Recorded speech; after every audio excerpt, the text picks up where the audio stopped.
Welcome into the rundown on Fox Sports Radio 1400 around the world on the iHeartRadio app. My name is Rob Sanders. We are ready to get after it this afternoon. It is championship week. I've got to get my notes.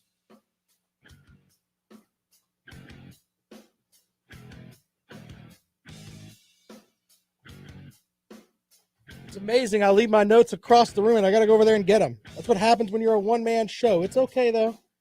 We're going to have a great show for you today, including championship picks. I've also got I didn't want to lead the show with this, but it is kind of funny. And Brian Kelly was introduced at the LSU basketball game last night.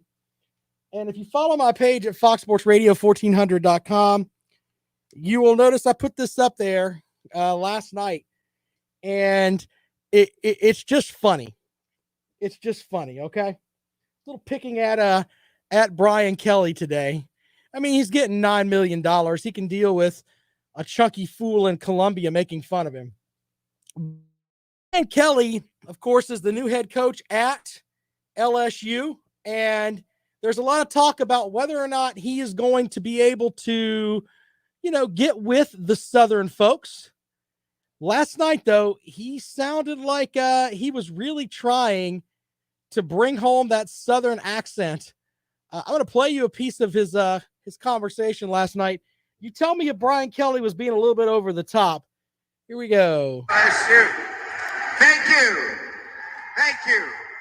Well, this is a great way to get started. And I haven't even won all my games yet.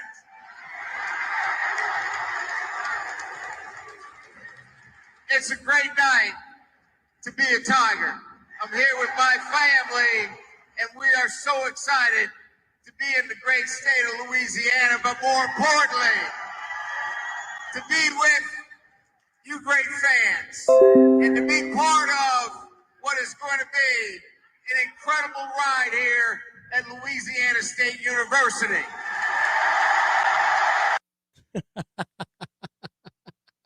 I laughed because, man, he sounded like he was really trying to be a Southern guy right there. There's nothing wrong with being a Southern guy. I'm proud to be from the South, but I think that people, when they see that, they're going to be like, okay. Is he trying to just assimilate and be who the fans are, how the fans are down in New Orleans or down in Louisiana? I say New Orleans, but Louisiana. Yeah. Caden agrees with me today. Brian Kelly with his fake Southern accent. Look, I don't mock people for the way that they speak. I mean, I barely mastered the English language, and some people will mock me for that. But it really is funny because Brian Kelly is a guy that, he was the head coach at Notre Dame. He coached in Michigan. He was born in Massachusetts. Now, I'm not mocking the folks that are from Massachusetts because they'll say the same things about us down here. AJ Black is a friend of the program from SI Bulletin, it's the BC Bulletin, covers Boston College. And he says, man, y'all sound funny. And that's fine. We can have a beer afterwards. Here, let's take a quick call. 803-978-1832. And welcome into the program. Oh, well, you can call back. All right, 803-978-1832. I agree with Caden. He should just be himself. They're paying him to be the guy he was at Notre Dame. They're paying him to be the guy he was at Cincinnati. Be proud of the fact that you're from Massachusetts. And you know what? I'm going to bring what I learned in Massachusetts and Notre Dame and Cincinnati. I'm going to bring it to LSU, and we're going to hammer all you Southerners. He'd get over more with that. Stop trying to, in my opinion, it's almost like he's trying to, I want to be a part of you. Well, the best way to be a part of the folks of LSU is to win some games. Let's just be honest. The last guy that they had, he had like the bouncing ball from Reading Rainbow when he spoke, but they loved him. Loved him. I'm in the camp of, man, that just seemed fake. Fake across the board. Damon 430 online says, "Pay me $9 million and I'll change my accent too." Yeah. Do you think someone came up to him and said, "Hey, you gotta get a little bit of a Southern drawl there, my friend. Got to get another Southern drawl there if you're gonna go out in front of these people." I don't know if that works or not. Caden's on fire today. He says, "I hope he doesn't try to make gumbo. Then they know he's a fraud." Can you imagine being invited to a Brian Kelly, I don't know, cookout or whatever, and he says he's making the gumbo? Yeah, okay. Out to the phones we go. Welcome into the rundown. Good afternoon. Hey, what's going on, man? Hey, how are you, buddy? Hey, good, man. I just want to, a lot of people are criticizing Lincoln Riley. A lot of people are criticizing Brian Kelly, and I really called in because you're already on that topic. Sure. I just want to say to all the viewers out there, if this sounds like you, oh, well, they're not loyal, oh, well, they sold out. Listen, if you honestly believe that you're so much more, noble, I guess is the right word, right, than to when someone says, "Hey, I'll pay you $6.5 million more than you're making right now. Just move down a couple states and win some games." If you think that you wouldn't take that, first off, you're lying to yourself. Yeah. And second, that's absolutely insane. So, first of all, I want to make sure I put this out there. I completely agree with you. If someone's going to pay you more money, go and make your money. I'm not mocking them for that. I just thought it was kind of funny he developed a Southern accent. That's the only thing I'm picking at him about. Well, that is crazy. I don't think I've seen that yet, but I've just heard so much of it about how they're knocking these coaches when if someone drops millions upon millions of dollars in your lap, and that's not the only thing to consider either. In Brian Kelly's case, if you look at each state and where each state recruits, well, I guess where each school recruits based on this state. But what I'm getting at is, like, for University of Georgia, right? They have like a 55-56% retention rate recruiting players in the state of Georgia. Alabama's about the same in that state of Alabama. If you look at LSU, it's nuts. It's when Ed Orgeron was there and Joe Burrow went on that run, they put a figure on the TV screen in one of the playoff games I'll never forget. And LSU, on average, in the last 10 years, has a 92% retention rate of players now in LSU. LSU is littered with NFL talent. You don't hear a lot about it because it's almost a no-brainer at this point that they're going to LSU. So you're talking about in-state recruiting. They get 92% as far as it's insane. Yeah, as an average for the last 10 years or whatever the figure was. Wish I could, be more specific. And I know there's somebody out there who's going to Google it up, type, and prove me wrong on it. But go right ahead because it's an astronomical retention rate of what LSU gets. Look, at 92%, and I'm not saying that you're telling us stories here, but I'm going to have to get producer Biscuit on that because that is you're telling me that they get 92% of the in-state recruits. I mean, wow, that's insane. That's in the last 10 years or whatever it was up to in 2019 when they put that figure. And it made such an impression on me that I don't think I'll ever forget that because I follow recruiting, not so hard like I'm some kind of inside source, but, I love my team. I'm a Georgia fan, so I like to pay attention to recruiting. Sure. And that figure right there absolutely blew me away. So, for Brian Kelly, I'm guaranteed that's one of the biggest factors that he considered going in.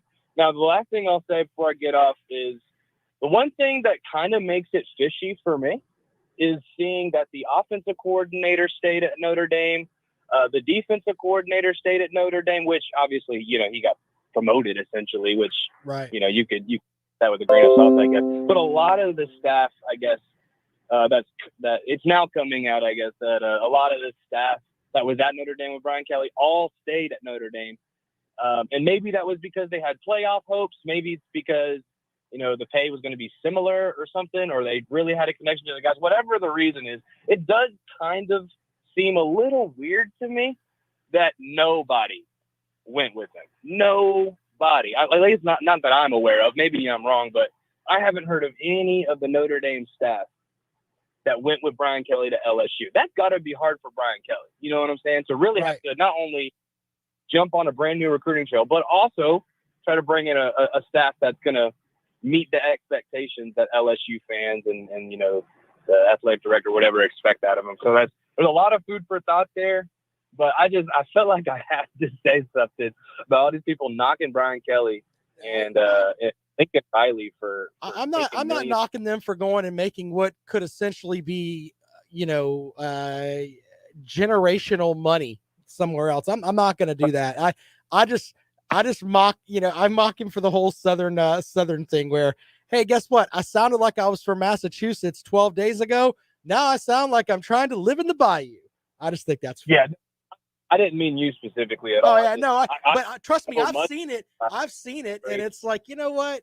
You haven't had to deal with that kind of money, so you wouldn't know. None of us have ever, nor will most of us ever, right? I mean, so it's just, yeah. I'm probably more jealous of Brian Kelly than I've ever been jealous of anyone in my entire life. So, with that, I will say a resounding "Go Dogs!" Beat Alabama, and if we're ever gonna do it, we got to do it now. Go Dogs. Appreciate it, man. Have a great day. There you go. You're welcome to call the program, 803-978-1832, 803-978-1832. Edwin says none of Saban's staff at Michigan State went with him to LSU. Look, and you can make an argument that working for Nick Saban, according to reports, for goodness sakes, Alabama fans, do not hit me with the hate tweets at Rob Sounds Good. He has a history of basically beating up his coaches. What I mean by that is not necessarily beating them up because he's about 5'4", but he has a history of yelling at his coaches, and he's hard on them. But he's hard on them, and they win. They win. I think he's going to be him and guys like Brian Kelly and stuff like that.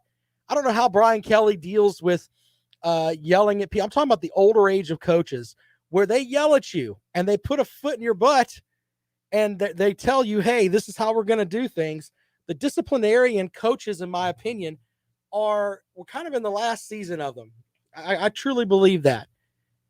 You know, we had the young man that decided to record the coach from Texas who basically was yelling at him when they got on the bus. I don't like losing. If you want to hit the transfer portal, bleep, bleep, bleep, bleep, bleep, hit it. Go.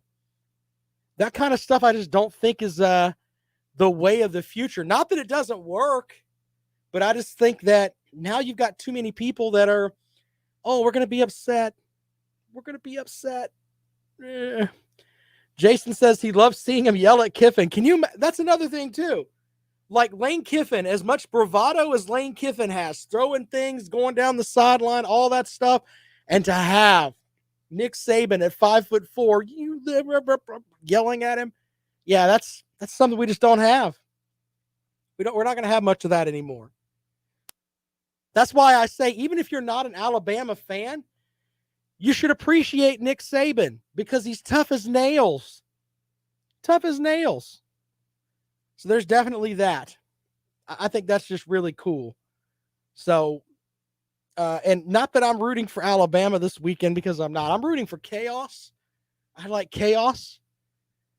I do think Georgia's the better team. We'll get into that later on, but we're going to have our championship picks in a little bit later. Also, we're going to have some, what else do I have for today? A whole stream of notes that we're going to go over today. Coaching carousel stuff. Who's going to be the head coach at Oklahoma? You know, I'm going to go ahead and get into this now. The talk of Brent Venables leaving Clemson to go to Oklahoma. You know what I think of that? I think that's just dog poo. It's pretty much it's like dog poo you step on in the summertime when you're walking in your yard. I don't buy a minute of it. I think that Brent, the next Oklahoma coach, in my opinion, is playing this weekend. And I don't know who it is, so I can't tell you, okay, this is the guy, whatever.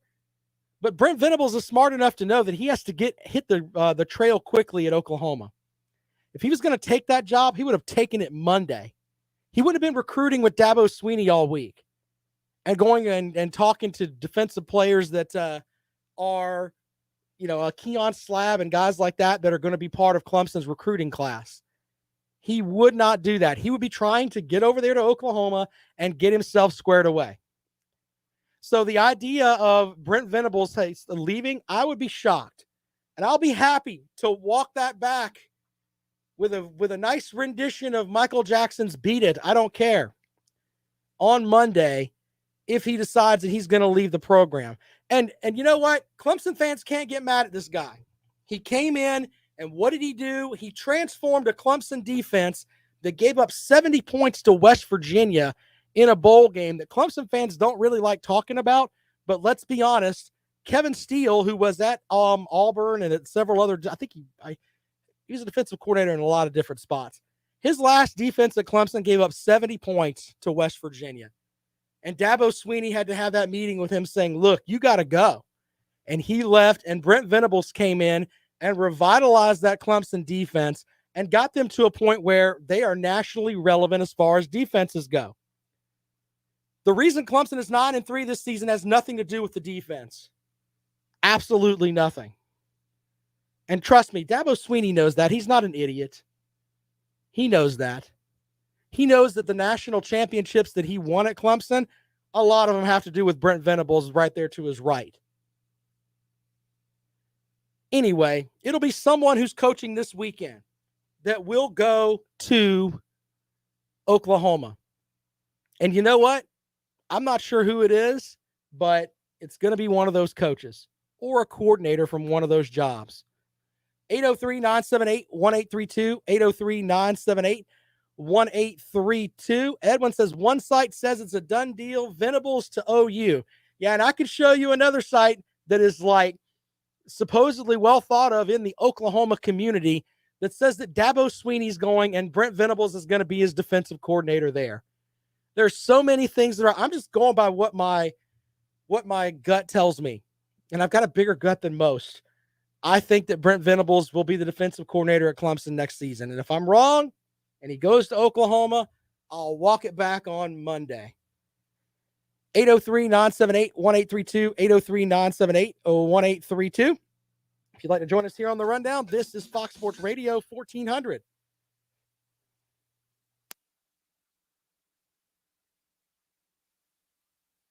Yo, Lanning's name has been out there. I think it's going to be the Cincinnati coach. It's just my opinion.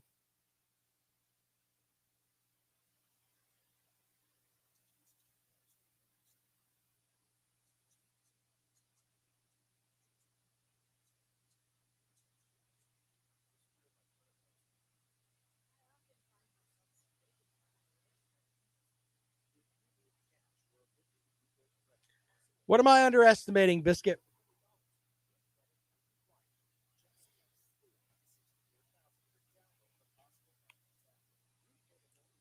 You know, with the early signing day, he's got to get there quickly. I know, right? People are just dumb, Edwin.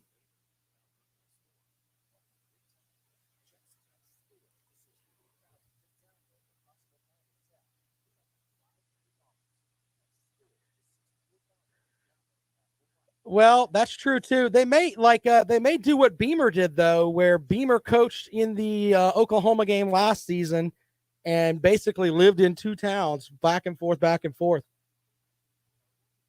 So I don't know. You know, SEC dog, you might be right. I think Venables is that good of a coach. I really do.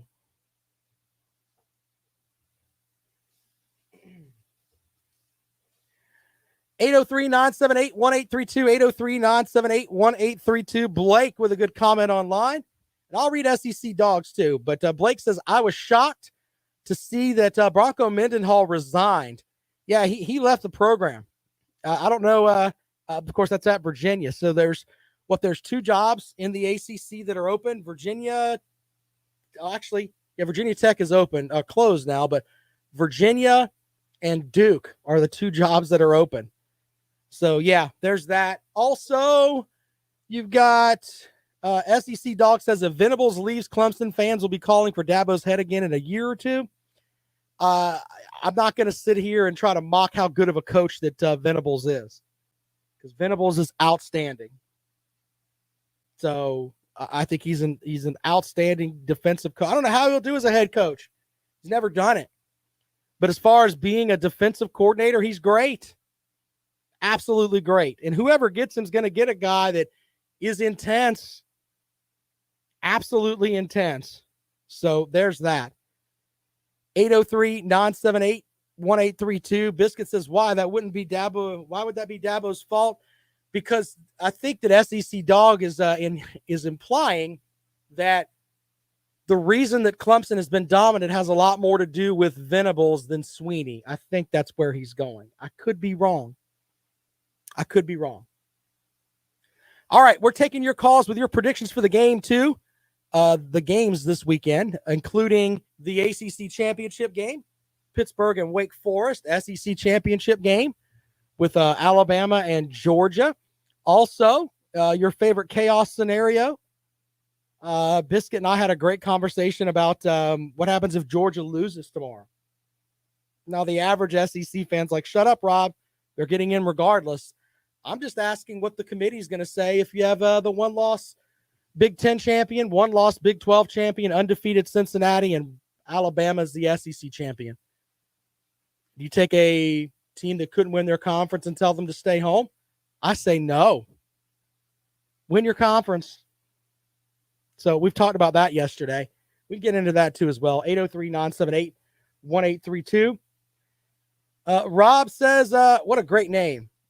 You comment. We'll highlight your comments all the time just because your name is Rob, because everything Rob is good. If Dogs lose, the 1980 Trolls will be in full force Saturday night. Yes, we'll have everyone talking about Rubik's Cube and Blondie and everything else on Saturday night. And, I think this is the year that Georgia kind of gets away from that, because I think they're that good. But if they don't, oof, we'll see. We'll see. There will be some blistering folks, especially from the Alabama fans. Some of what I've seen in my social media feed, man, they're mouthy. They're literally like, hey, you need to understand you're playing Alabama. Yeah, I'm with you on that. Look, I think beating Nick Saban, it's the biggest game that they played this season, will be tomorrow.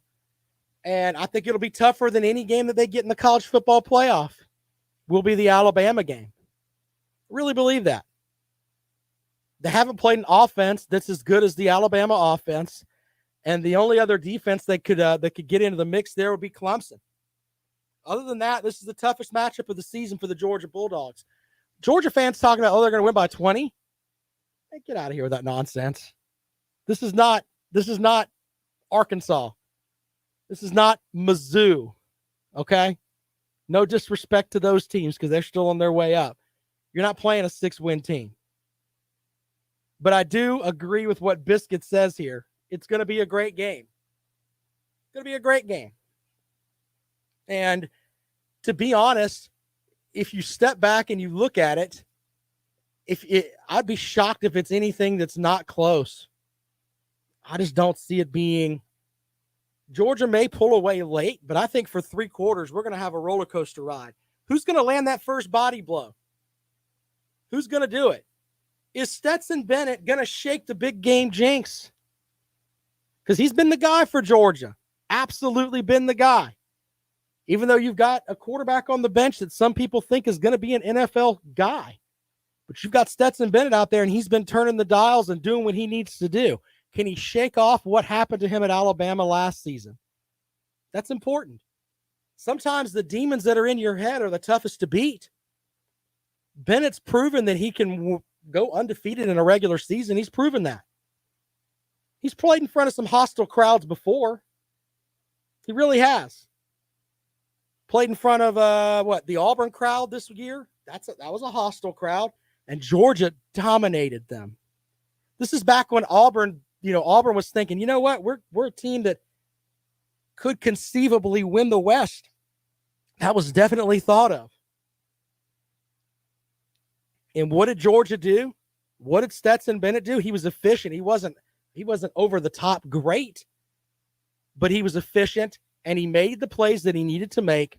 And the Georgia defense basically slapped around Bo Nix and had him running around in circles all day. And they absolutely dominated Auburn. Now, I know that people are like, well, Auburn lost to South Carolina. Yeah, I can get all of that. But going into Auburn and winning is a big deal. Really is. Now, Alabama fans will tell you, oh, well, Alabama won there too. Yes, they did. They needed, 4 overtimes to do it? They also beat an Auburn team with their backup quarterback. I mean, I could throw all kinds of stuff into the mix. Auburn fans will tell you, find you an Auburn fan on Facebook, Twitter, whatever social media thing that you're on, and ask them, and they'll point blank tell you, if Bo Nix would have played in that game, they think they would have beaten Alabama. Just saying. We shall see. SEC Dog says Stetson has the second best QBR in the nation. I don't know how, but he does. I think a lot of Georgia fans are in the mix of, hey, we need to ride with our guy. He got us here. But I think that there may be a section in the back of their minds that wishes that JT Daniels was the guy. I don't know. I think at this point you go with who got you there. Now, you could end up with, there's so many things with tomorrow's game too. What was it, the SEC championship game where Saban benched one quarterback and put in another, and if Georgia's behind 10 points in the third quarter and Bennett throws an interception, the next time the offense goes out there, would he throw JT Daniels out there? Just saying. There's little things like that to think about. 803-978-1832. I think this is one of the more anticipated SEC championship games in a long time. I really believe that. I think that the chess match between Nick Saban and Kirby Smart is one of the more interesting things there. Out to the phones we go. Welcome into the rundown. Good afternoon. How you doing, Rob? Hey, how are you? Hey, doing well, man. I want to talk about this SEC championship game, sir. All right, have at it. I think Georgia's going to win about 33-24. Okay, why is that? Because I have seen a team in Georgia for 11 weeks that has had the blinders on and has beaten the life and soul out of everything that has moved with backups on offense. And then I've seen Alabama the last 4 weeks emptying the chamber, barely surviving against garbage-ass 6-6 teams, and they're damn lucky they didn't lose to Auburn last week. They got a sledgehammer coming across their face this weekend, and they better hope to God that JT Daniels doesn't play in this game. He's going to light them up like a pinball machine like that Calzada kid did. This Alabama team is holding on for dear life, and holding on ain't going to be enough to beat Georgia. It's not. It's not. Georgia's going to empty the chamber against these guys. And if Alabama doesn't catch the ball, if they don't block, Georgia's going to rip their spine out. And they can come up with any 1980 jokes they want to come up with. That's the reality of the situation staring them in the face Saturday. Well, hey, man, you got a final score prediction here? Where are you going to go? I'm leaning towards Georgia's going to cover the 6.5 sit. I'm saying 33-24. All right, fair enough, man. Hey, appreciate you joining the program. Thank you very much. Thank you. All right, there you go. He's confident with his Bulldogs. Savage Dog says the Dogs' front seven will dominate the game. And, reality comes back to this. Alabama had to make changes in the middle of the game with their offensive line against Auburn. That is an eye-opening thing there. And what I mean by that, and I poke fun at the Georgia fans a lot, but this is an absolute fact. If you're making changes along your offensive line in the middle of a game, like Nick Saban had to do against Auburn, and you're going up against that Georgia front seven, the only thing that I can say to you is good luck, sir. Good luck. Good luck, because that's not going to work out well for you. More of the rundown when we come back. This is Fox Sports Radio 1400.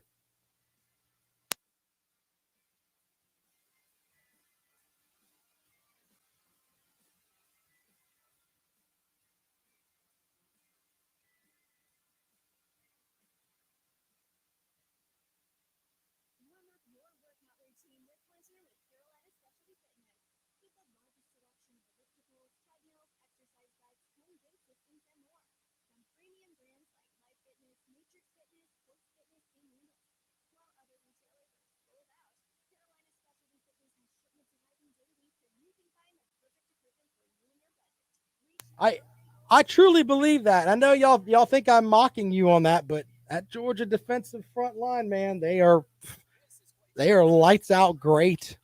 Just great. I also think that Alabama has issues covering Bowers, in my opinion. So they don't have anybody that can cover Bowers. So good luck with that too.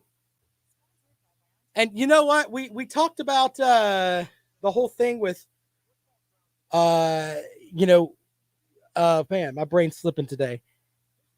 The whole thing with the 1980s references and all that. If you lose this game, Georgia, it's not because of talent. So there you go. Yeah, I live in Columbia, sir.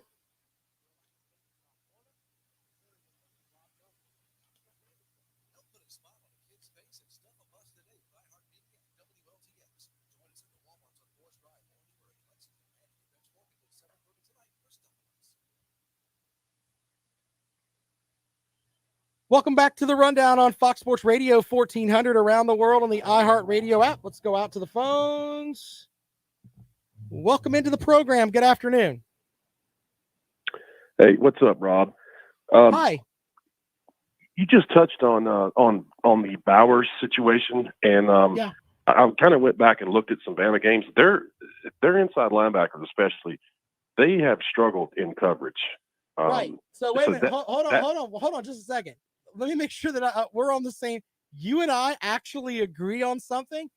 Wow. I know. Well, look, and you want to know why I made the? I was talking about. I don't know if folks on the radio side of it heard it, but I think Bowers is a matchup nightmare for Alabama, and I mentioned that because if you go and you watch some of the Alabama games, they suck in coverage at linebacker. I mean, that's just real. If you watch any of it, you can see that this guy's a tight end that reminds me of Travis Kelce up at Kansas City. Catches the ball, great hands, and he's got wide receiver speed. And, oh, by the way, he can knock you out of your shoes. So, yeah, he's a problem.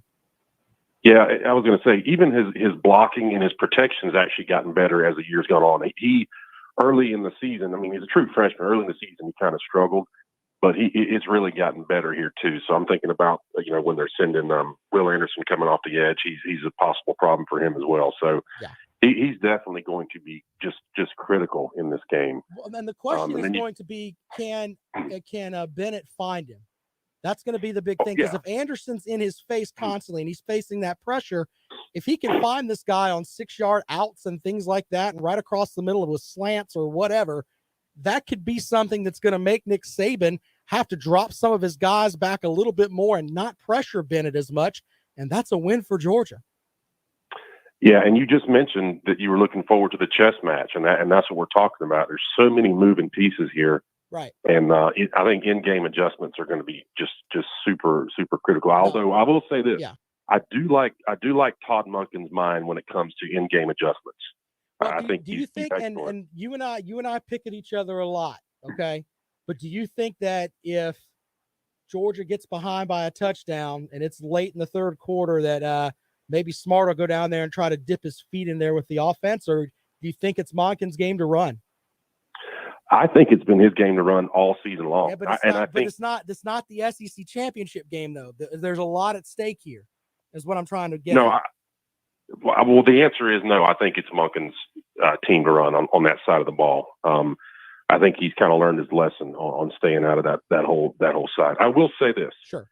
If we see Paul Tyson enter that ball game for the Crimson Tide, I'm turning the TV off. I'm quitting. I'm quitting. I'm done.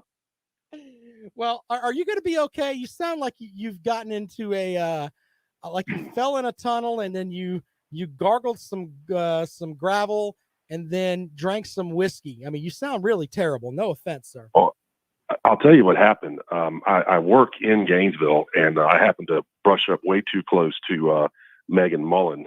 They were actually packing up the moving truck there. Was it Megan Mullen or Hollywood that you brushed shoulders with, one or the other? No, this was definitely Megan. Hey, on that front, sure. You were talking about the coaching carousel. Yeah. I don't know if people realize we all know Florida's roster is garbage right now. Yeah. Do you realize they are now ranked like 40th in recruiting for this particular class? And that's for obvious reason because of the coaching situation. But guys, I mean, they're below Vanderbilt. They are dead last in the SEC. This is not going to be a quick turnaround. I don't care if it's Billy Napier. Right. And you know what? And we'll get into a lot of that when the regular season and all of that concludes and we have National Signing Day and all that. But the reality is if you miss on one class, it can affect you 3 years down the line, especially when they're as top heavy as the SEC is in recruiting. Well, and don't forget their roster is garbage now. True. It's already garbage, you know? And yeah, you blow one entire class on top of that, you got big time issues. But hey, I'll let you go before I drop dead here, Rob. Don't die. Thank you. Enjoy the game. Poor guy, man. He's been calling in, mocking me all season. Now, maybe the season's beat him. Maybe that's what it is. Maybe he knows that this Georgia team has the horses and they can actually match up with Alabama and knock Alabama in the teeth. And now it's just made him heartbroken and sick. Just saying. Maybe that's what it is. Sergeant AR10 says, UGA 15-0 movie about Stetson Bennett in 2022. Who's going to play Stetson Bennett, though? I would go with Tom Cruise because they're both 5'2". I'm going to mock Stetson Bennett, and then people are going to be hitting me tomorrow on Twitter at Rob Sounds Good with just insanity stuff. Not that I'm like the tallest guy on the planet. I'm taller than Tom Cruise, though. Know that. All right, 803-978-1832. 803-978-1832 is the number to call. The Beast Bailey says Bryce Young has to play the whole game. He will need 45-plus passes to win. Alabama will not have over 80 yards rushing the entire game, but neither team can be one-dimensional. Yeah, Bennett's going to have to make some throws tomorrow.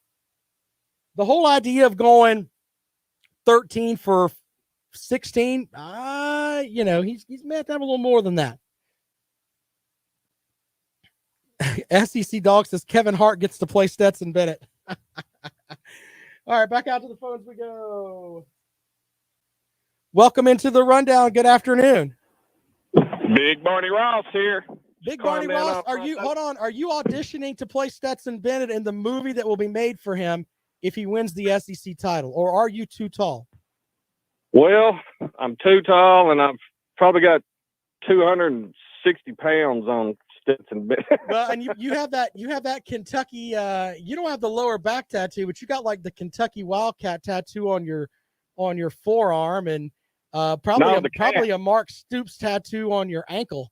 They can't put makeup on that, right? We got the UK basketball on the back calf here. I thought that was in between your shoulder blades. No, that's a target. I climbed off the dozer just to tell you. Sure. Big Barney Ross prediction, so people can make them a little money. Georgia's going to be 42. Alabama's going to be 21. And, if you really want to, if you're going to make this movie 20 years, you might want to have Danny DeVito do it now. And get this thing rolling. Big Barney Ross, I'm out of here. Maybe Danny DeVito will play Kirby Smart.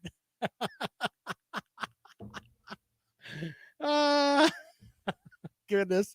Look at us mocking poor Stetson Bennett. He's playing. This guy's getting squared up to play for an SEC championship, and us idiots are mocking him because he's short. None of us could probably throw the ball half as far as he could throw it. We're terrible. We're just terrible. I'm going to pray for us because we need to be prayed for. That's basically what it boils down to. All right, we'll take your calls on predictions for the game. 803-978-1832. Also, we'll look at some of the other games, the Pac-12 games tonight. I'll be watching some of that. So, yeah, all kinds of good big games this weekend that can determine a lot when it comes to the college football playoff. And by the time we get back on the air on Monday, we'll know who's going where. Where's South Carolina going for their bowl game? Where's Clemson going? Am I wrong about Brent Venables? This weekend is going to be chock full of news, ladies and gentlemen. Quick break. When we come back, we'll have more for you on the rundown. This is Fox Sports Radio 1400.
J-Rock, you're being silly. That's not happening.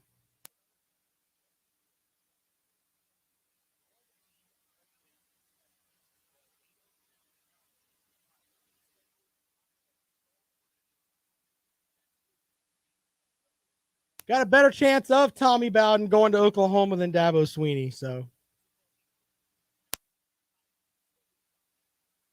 my shirt is my retro WWE shirt. It's like Macho Man, Ultimate Warrior, Undertaker, Bret Hart, and the British Bulldog. Only two that are alive are Bret Hart and the Undertaker. Everybody else is dead. Yeah, he's just not going anywhere. Yeah, I would be more like Venables. I'd be shocked if he went because he's given up a week, basically. I'd be shocked if he went. Because, he's shooting himself in the foot. Of course. Always wear a tank top.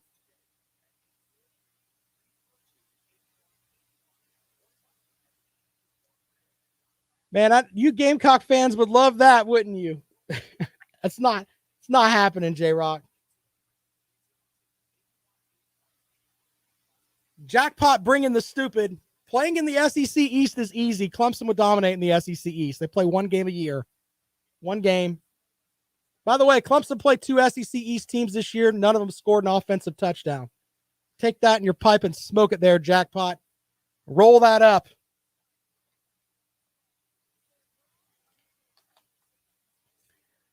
I've got Wake, Justin. I think Wake is going to roll big because Pittsburgh's defense, I'd take the over in that. I really would. No joke.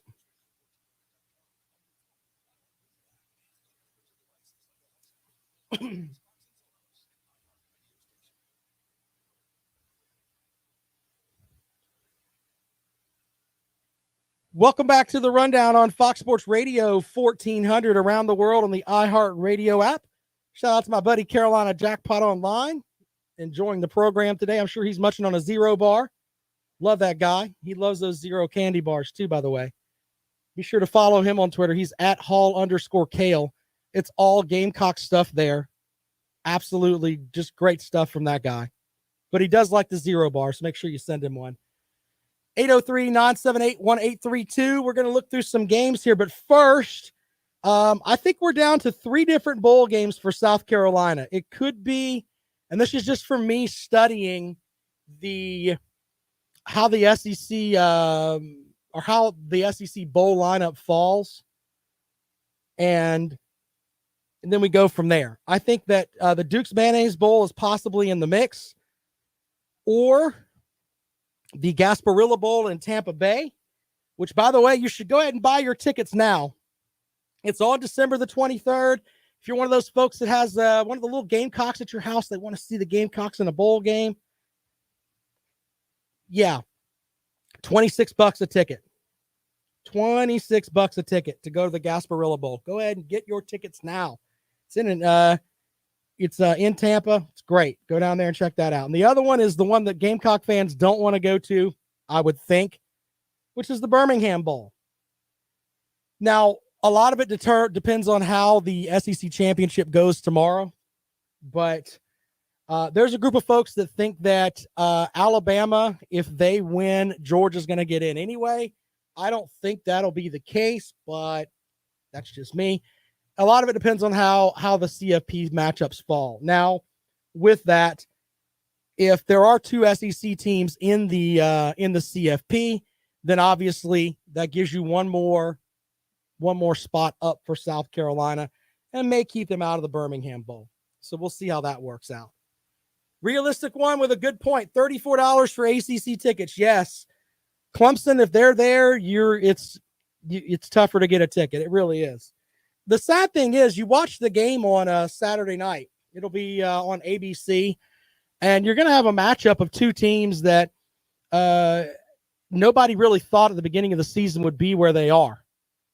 I went to my bookcase of accountability, and on my bookcase of accountability, I picked Pitt to finish third in the Coastal Division. Yes, there you go with that. I thought we were going to have a North Carolina matchup. By the way, if we do have a Duke's Mayonnaise Bowl situation for South Carolina, several different spots have South Carolina and North Carolina in the Duke's Mayonnaise Bowl. So that might be a ticket that I'm sure the folks that are putting on that game up there would love that.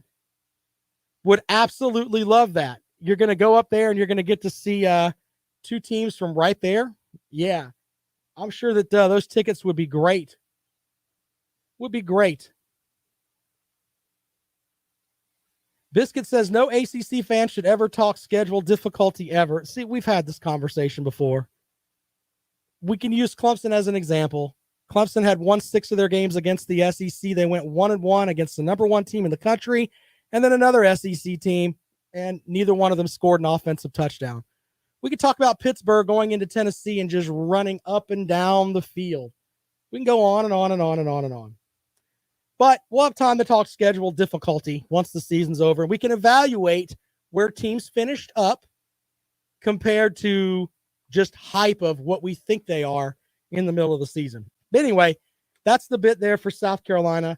I think that having the bowl game with the up in Charlotte would be huge. All right, let's do our picks. Of course, the SEC championship game will go there first. I think I've made it known that I think that I like Georgia to win, but I think it's going to be close, and I think it's going to be like 31-28, something like that, 31-27. I think the line's just a little bit too big there, in my opinion. Oregon and Utah tonight. Utah's a 3-point favorite. Utah blew out Oregon earlier this season. So, yeah, I think that it's tough to beat a team twice. You've heard that phrase before, but you know what? I'm going to roll with Utah to win.